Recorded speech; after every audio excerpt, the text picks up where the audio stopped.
Olá pessoal, tudo bem? Espero que sim. Esse é o nosso segundo vídeo. Nós vamos fazer a correção da atividade 5, 6 e 7, referente à quinta, à sétima e à nona semana, tá certo? Então vai funcionar da mesma forma. Vocês vão pegar as atividades que vocês já realizaram, vão corrigir o que estiver errado, completar ou fazer o que vocês ainda não realizaram. Finalizando a correção, vocês vão tirar uma foto e enviar para o meu WhatsApp, ok? Se ficar uma dúvida, alguma coisa que vocês não entenderam, é só entrar em contato comigo. Então vamos lá. Então, pessoal, vamos começar pela atividade 5, que tratou de 3 doenças causadas por vírus: dengue, AIDS e sarampo. A primeira questão fala assim: o que são arbovírus? Você conhece outra doença viral transmitida por mosquitos? Então, vocês tinham um texto, né? E a resposta está logo ali no início. Arbovírus são vírus normalmente transmitidos por mosquitos, certo? Então, o que causa a dengue não é o mosquito, é o vírus que é transmitido através da picada do mosquito, ok? Um arbovírus. E além da dengue, quais outras doenças causadas por vírus são transmitidas por mosquitos? A gente tem a febre amarela, temos a malária, chikungunya, ok? Vocês poderiam colocar um exemplo. 2. Como é o ciclo de vida do mosquito Aedes aegypti? Então, também está aqui no texto, né? Nessa parte do parágrafo, segundo parágrafo, nós vamos ver uma imagem. Então, aqui a gente tem o ciclo de vida do mosquito Aedes aegypti. A gente poderia começar a observá-lo de qualquer ponto, mas vamos escolher esse aqui, né? Onde a fêmea, ela está colocando seus ovos, e na maioria das vezes, é ligeiramente acima do nível da água, ok? Esse ovo pode permanecer em uma superfície seca por mais de 400 dias, aguardando que aconteça o quê?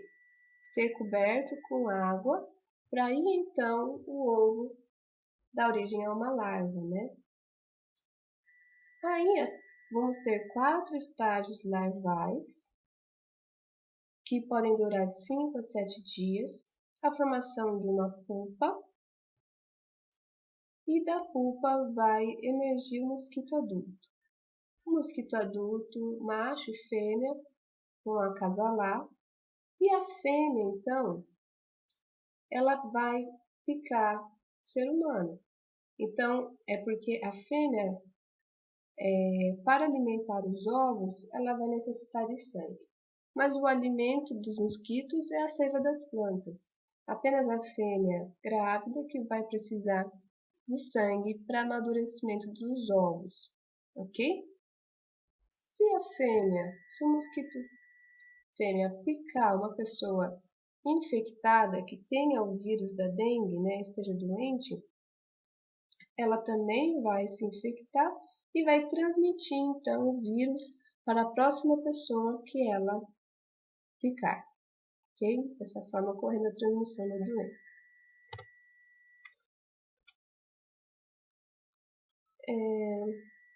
Vamos voltar aqui. 3. Durante as estações chuvosas, aumentam no Brasil as campanhas de prevenção à dengue, que têm como objetivo a redução da proliferação do mosquito Aedes aegypti. Por que ocorre o aumento da proliferação do mosquito nas estações chuvosas? Quais atitudes devem ser tomadas para diminuir a proliferação desse mosquito? Então, por quê?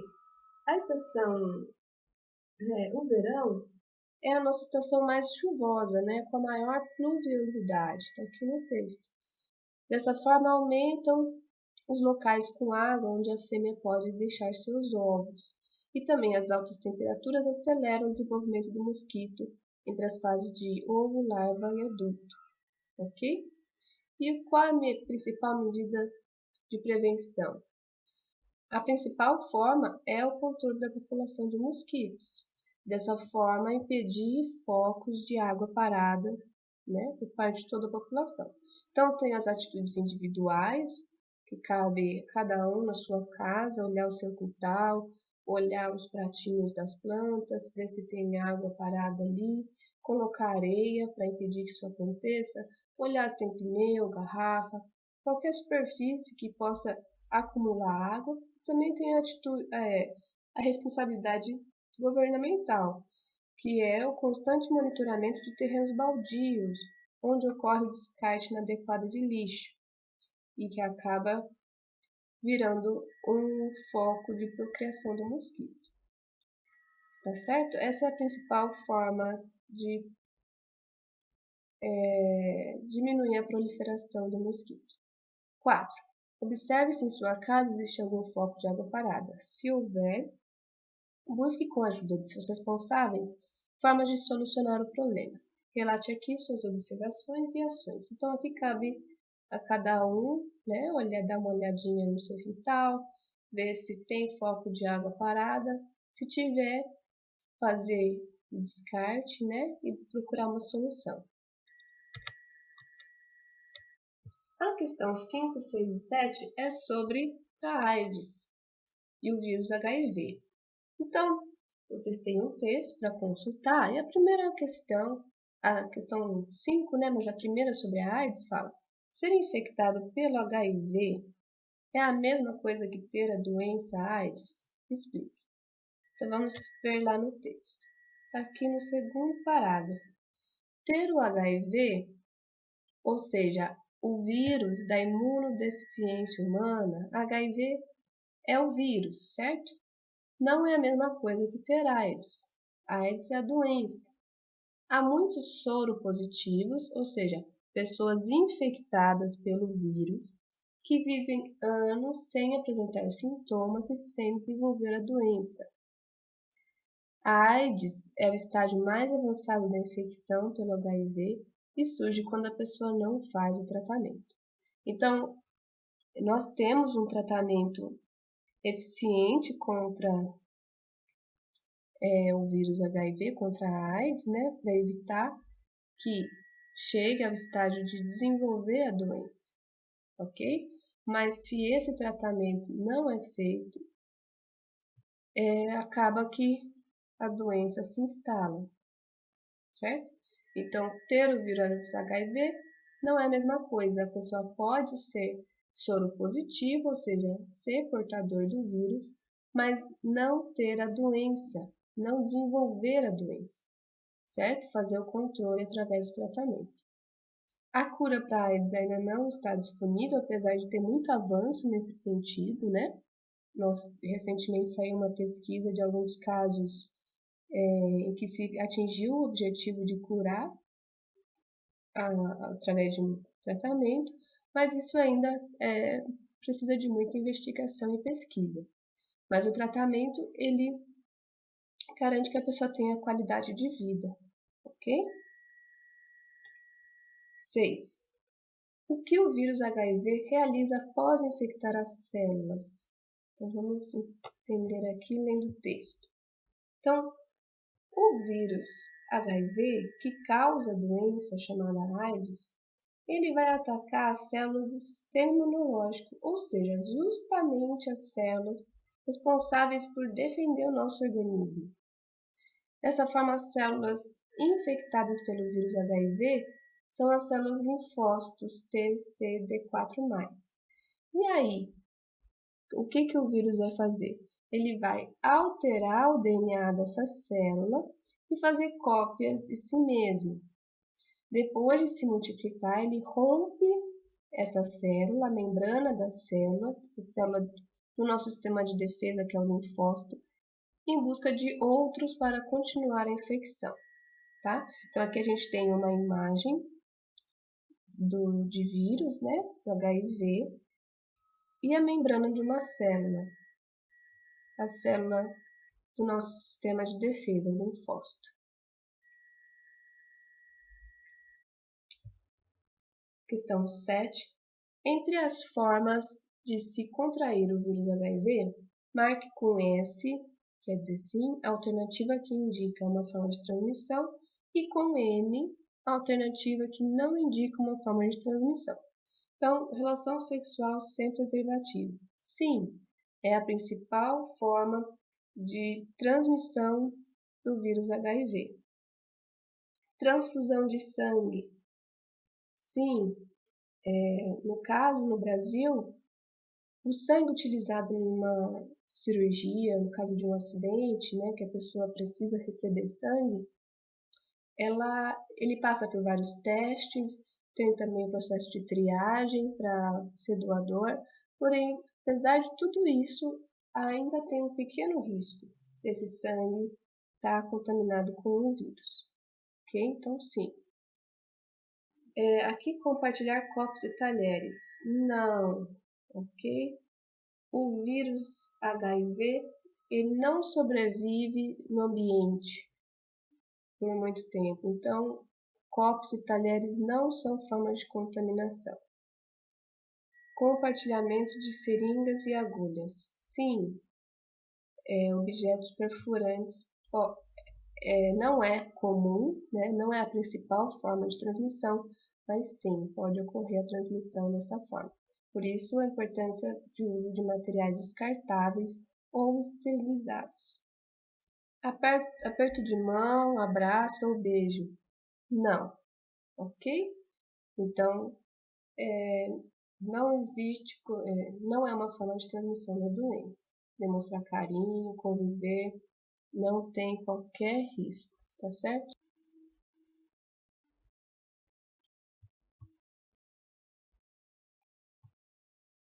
Então, questão 8, sobre o sarampo.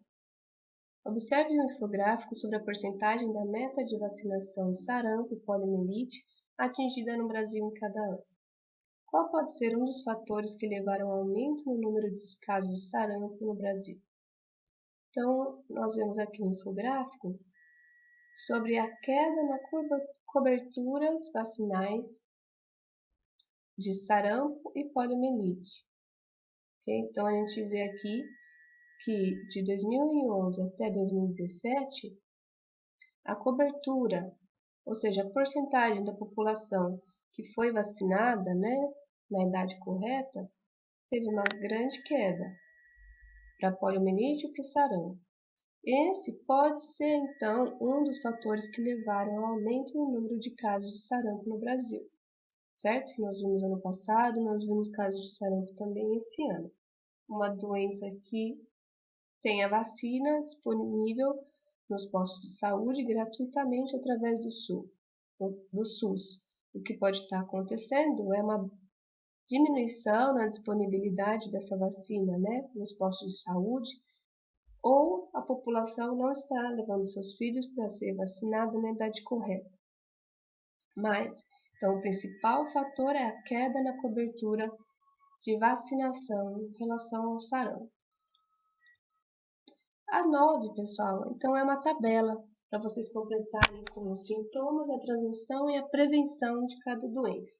Então, sintomas da dengue, vamos ver rapidinho, né? Vocês podem dar um pause, completar e corrigir a tabela de vocês com calma aí. Mas vamos aqui rápido para sermos objetivos. Sintomas da dengue: febre alta, dor de cabeça nos olhos, cansaço, falta de apetite, náuseas, ok? Erupções na pele. A transmissão, como a gente já viu, é aplicada do mosquito fêmea, Aedes aegypti. Prevenção é o controle da população de mosquitos. Sarampo. Principais sintomas: febre, tosse, irritação nos olhos, corrimento no nariz, manchas avermelhadas no rosto que vão progredindo em direção aos pés. A transmissão ocorre principalmente de pessoa a pessoa, geralmente por tosse, espirros, fala ou respiração e também objetos contaminados. A prevenção, então, é a vacina tríplice viral, que protege também contra a cachumba, sarampo e rubéola, tá certo?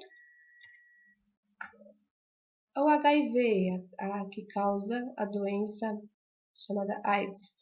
Então, a transmissão. A principal é relações sexuais sem preservativo, compartilhamento de seringas contaminadas ou instrumentos que furam ou cortam, e de mãe para filho durante a gravidez e a alimentação. Os sintomas: febre, tosse seca, suores noturnos, inchaço dos gânglios linfáticos, dor de cabeça, isso no caso da evolução para a doença, né? Principal forma de prevenção é o uso de preservativo em relações sexuais, não compartilhar seringas, instrumentos que furam ou cortam, certo? E na última linha nós temos sobre a Covid-19, né, que todo mundo já está bem informado sobre isso, né? Os principais sintomas que podem variar, mas os mais observados são tosse, febre, dor no corpo, dor de garganta, perda do olfato, paladar, diarreia e falta de ar, tá? Faltou esse aí. A transmissão acontece de uma pessoa doente para outra ou por contato próximo por meio de toque, do aperto de mão, contaminados, gotículas de saliva, espirro, tosse, catarro, objetos ou superfícies contaminadas. E a prevenção é o uso de máscara, higienização das mãos e objetos de uso pessoal e principalmente o distanciamento social. Certo, pessoal?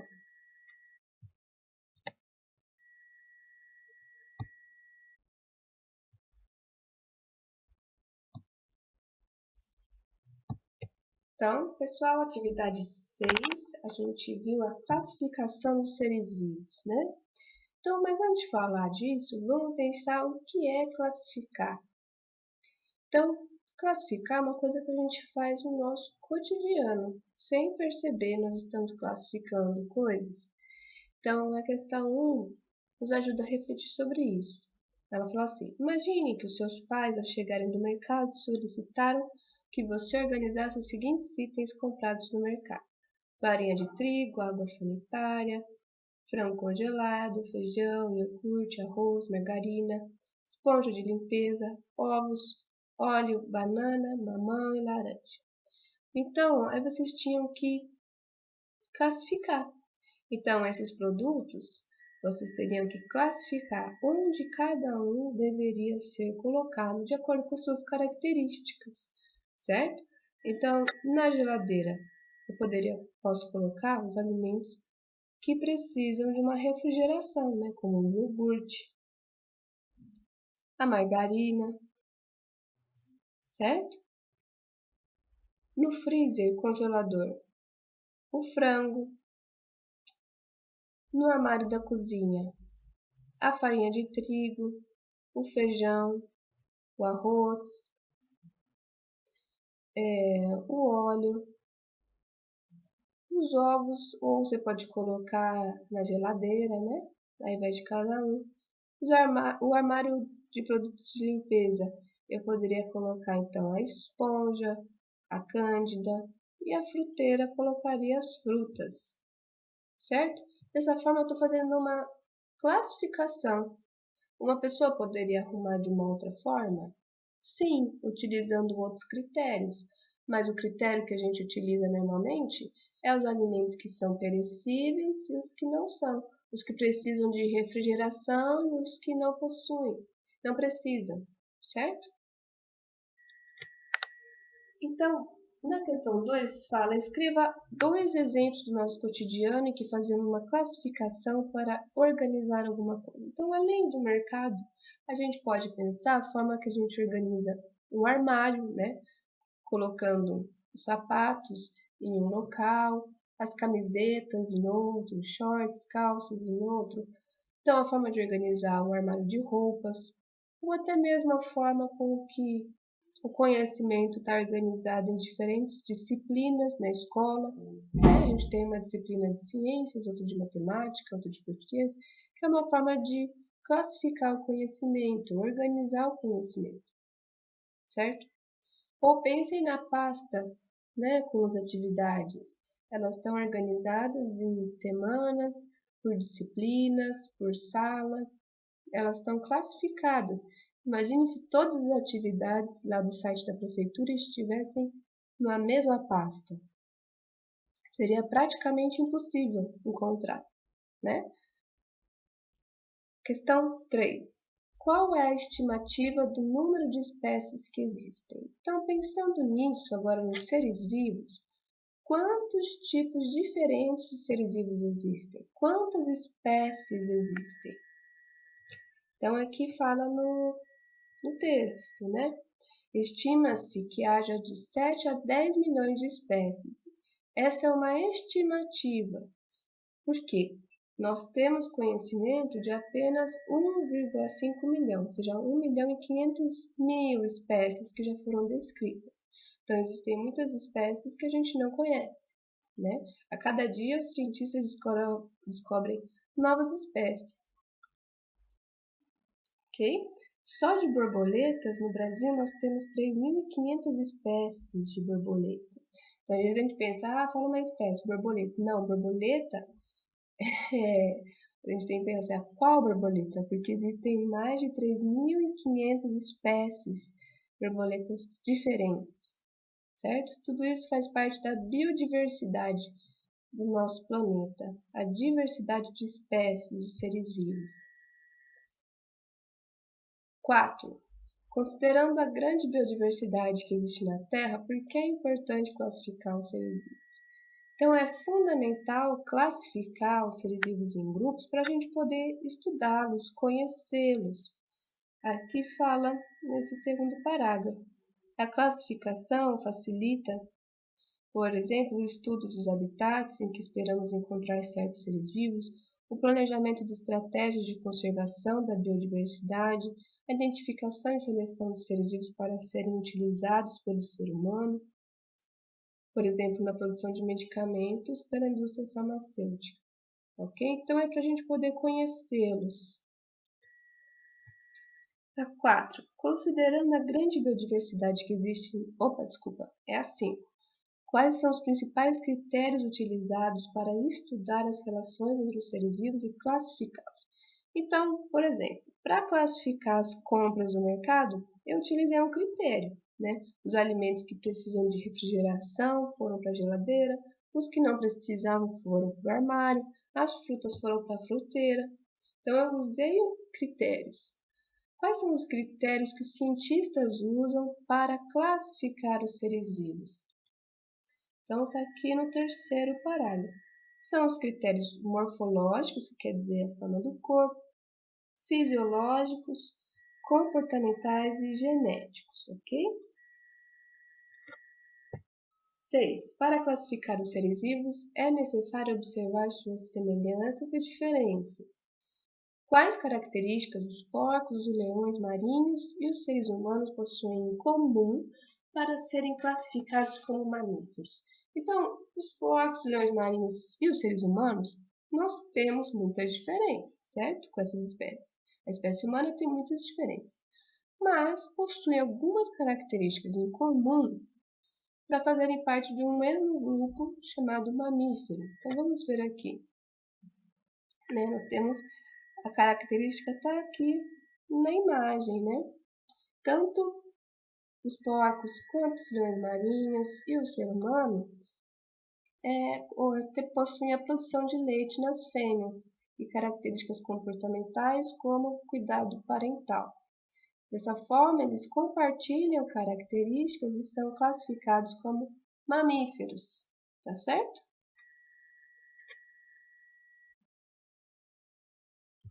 7. A primeira tentativa de classificação com base em características estruturais ou anatômicas foi realizada em 1735 pelo naturalista e médico sueco Carl von Linné.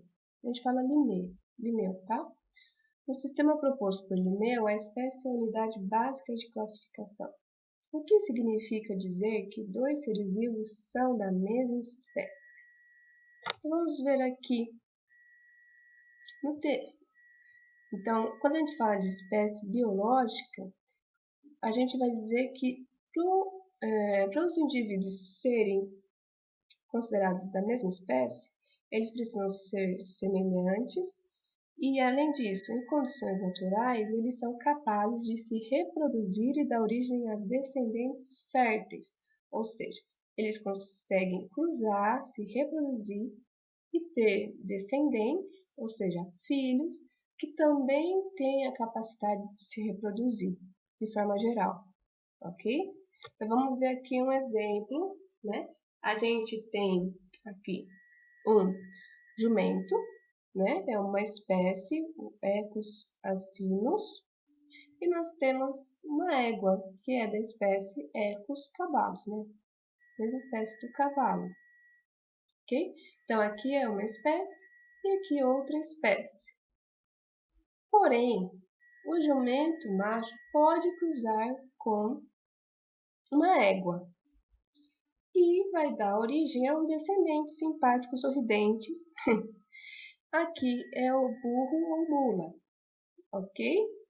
Só que o que acontece? O burro ou mula, né? Burro é o macho, mula é a fêmea.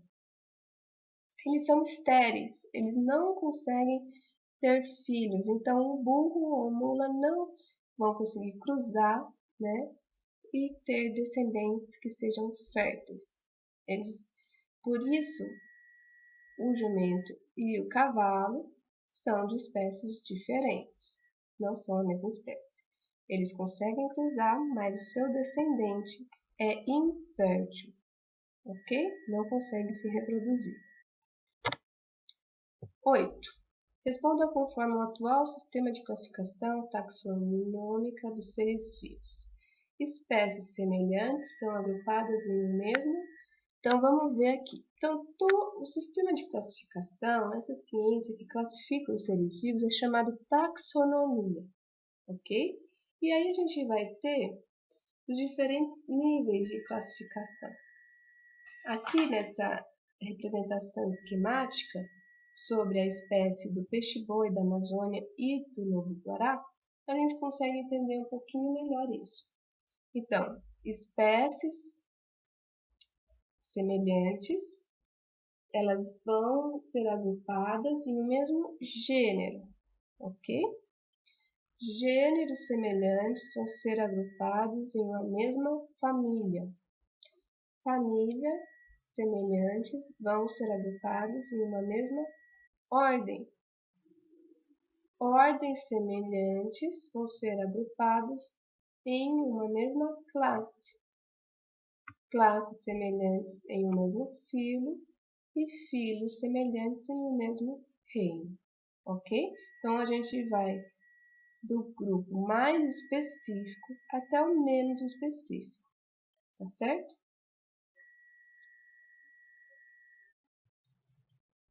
Nove. Observe a imagem que representa a classificação do lobo-guará e do peixe-boi. Leia a legenda da imagem e responda. O lobo-guará e o peixe-boi da Amazônia pertencem à mesma classe? Então, vamos ver aqui. Os dois pertencem à classe dos mamíferos, mamália, que está em latim, ok? Os dois, a fêmea produz leite para alimentar os filhotes, tem cuidado parental, tá certo? Então, eles compartilham as características e são agrupados no grupo dos mamíferos. O lobo-guará e o peixe-boi da Amazônia pertencem à mesma ordem? Então, eles pertencem à mesma classe, mas não pertencem à mesma ordem, certo? Aqui a ordem do lobo-guará é a carnívora, a mesma dos lobos, do cachorro, dos felinos, ok? Já do peixe-boi é a ordem sirênia, e é isso mesmo que você está pensando, né? Sirênia quer dizer sereia em latim, então esse corpinho roliço aqui, os navegadores antigamente tinham semelhança com o corpo das sereias, da mitologia, né, das histórias que eles ouviam, ok? Então eles não fazem parte da mesma ordem. Atividade 7 ainda é sobre esse tema, né, pessoal? Sobre a classificação dos seres vivos, é uma continuação.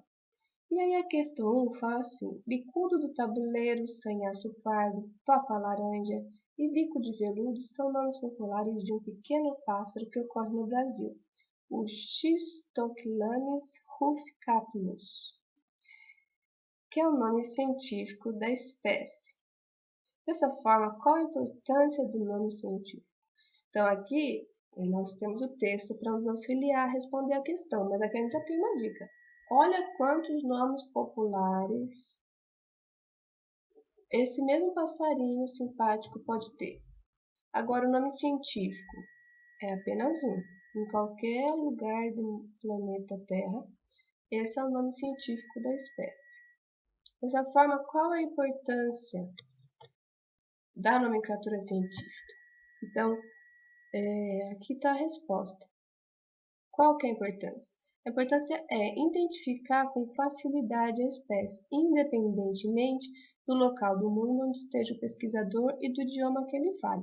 Então, se só no Brasil essa espécie pode ter tantos nomes, né? Imagine os diferentes animais em diferentes línguas, né? Um exemplo também tem a mandioca.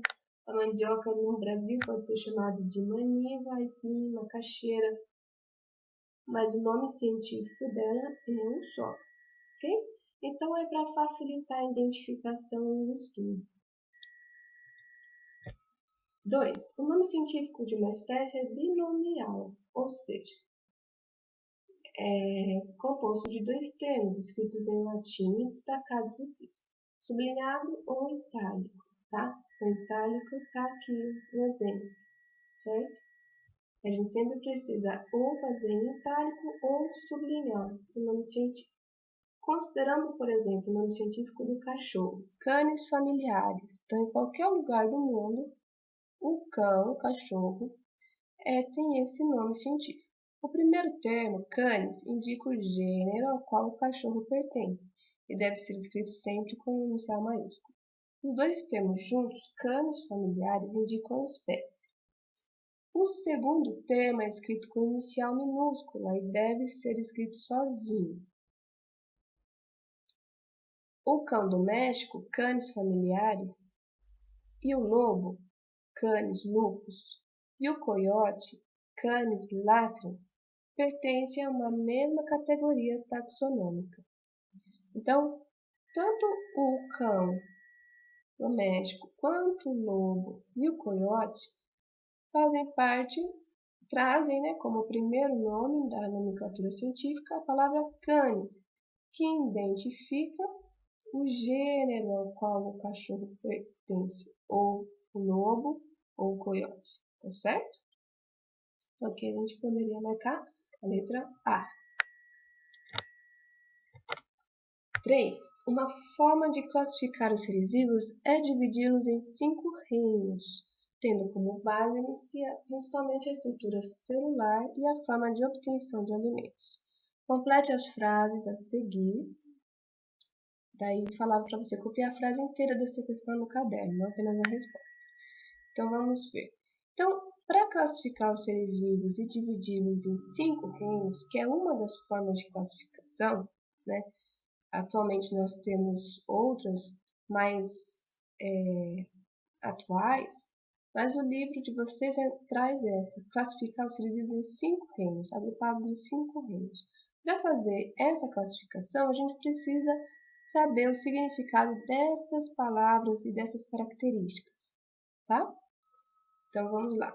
Um ser autótrofo é aquele que é capaz de produzir o seu próprio alimento, tá? Então aqui a gente tem o caso das plantas, são produtores, fazem a fotossíntese, né, utilizando a luz do sol. Então, autótrofos são capazes de produzir o seu próprio alimento. Heterótrofos, que é a letra B, não são capazes de produzir o seu próprio alimento. C. Um ser procarionte é aquele que, vamos relembrar essa atividade, o ser procarionte é aquele que não possui núcleo celular.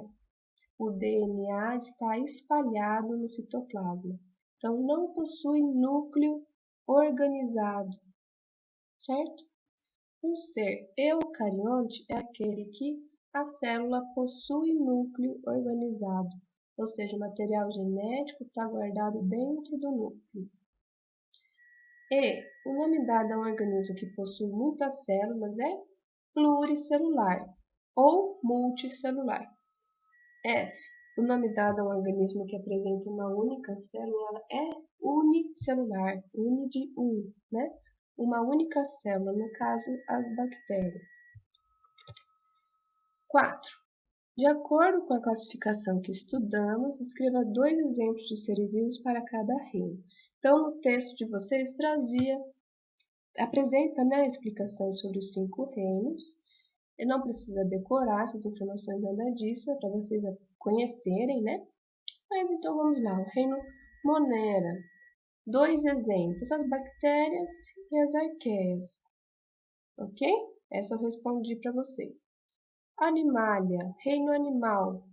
Vocês poderiam colocar um ser humano, uma barata, um mosquito, uma onça pintada, né? 2 animais. Fungi, o reino dos fungos. Vocês poderiam colocar o cogumelo, o bolor, o mofo, as leveduras, né? Estava no texto esses exemplos. D. Plantae, o reino vegetal, o reino das plantas. Podem colocar a grama, o ipê, a mandioca, a alface, né? Todas as plantas, as árvores, tá certo? Os samambaias também, pinheiros. E a letra E, protoctista. Então, aí estava no texto, né? Vocês provavelmente não conhecem ainda esses seres vivos, mas são as amebas, né, como exemplo, e as algas, ok? Então vamos para a última questão, a questão 5. Do ponto de vista, é uma adaptação de um texto que está nesse link, tá, pessoal? Do ponto de vista genético, não existem raças humanas. A espécie humana Homo sapiens é jovem demais para ter permitido a criação de raças. Dessa forma, o material genético ou DNA de todos os indivíduos é semelhante o suficiente para que a pequena porcentagem de genes que se distinguem, ou seja, que são diferentes, que é menor que 0,5%, não justifique a classificação da sociedade em raças biológicas. As diferenças de cor, traços faciais e textura do cabelo que geralmente diferenciam as pessoas em raças surgem de uma insignificante porção de nosso DNA. Dependendo do caso, o DNA de um senegalês na África pode ter mais semelhanças com o de um norueguês do que com alguém de sua própria cidade. Porém, usar o termo raça ainda se justifica, pois o conceito aqui não é biológico, e sim uma construção social, já que a raiz do racismo é econômica, política e social. Enquanto as enormes desigualdades sociais e ideias que consideram alguns mais humanos que outros persistirem, seguirá necessário lutar contra o racismo. Então, a questão A fala assim: do ponto de vista genético, a espécie humana pode ser dividida em raças biológicas? Então, o texto é bem claro, né? Ele enfatiza que não, né? Do ponto de vista do nosso DNA, nosso material genético da espécie humana é semelhante o suficiente, né, para que a pequena porcentagem de genes que se distinguem, menor que 0,5, não justifique a classificação da sociedade em raças biológicas. Então, hoje nós sabemos, a ciência entende assim. Só que no século XVII, XVIII, essa ideia de raças biológicas, uma raça branca, negra e amarela, ela foi defendida pela ciência e, de certa forma, favoreceu que ocorresse a dominação que justificasse de forma errada, né, a exploração de algumas populações baseadas na sua cor da pele, pela cor da pele e suas características físicas, né, de forma equivocada, errada, né, a ciência defendeu no século XVII e XVIII essa ideia de raças biológicas. Hoje a gente sabe que isso não tem embasamento no nosso DNA, ok? Então, do ponto de vista genético, a espécie humana pode ser dividida em raças biológicas?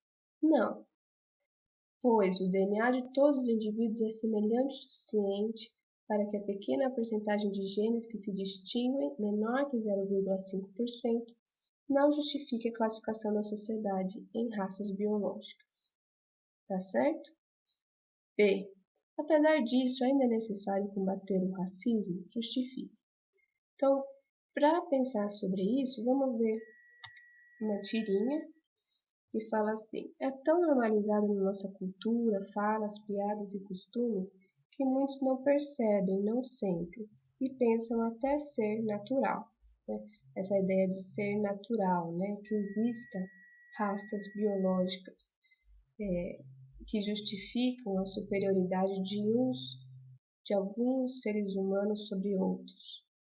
Essa ideia naturalizada que a gente precisa combater, né?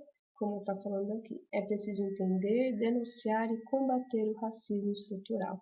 Então, enquanto existir desigualdades sociais, de oportunidades, enquanto existe a violência maior contra a população negra, é preciso combater o racismo. Tá certo, pessoal?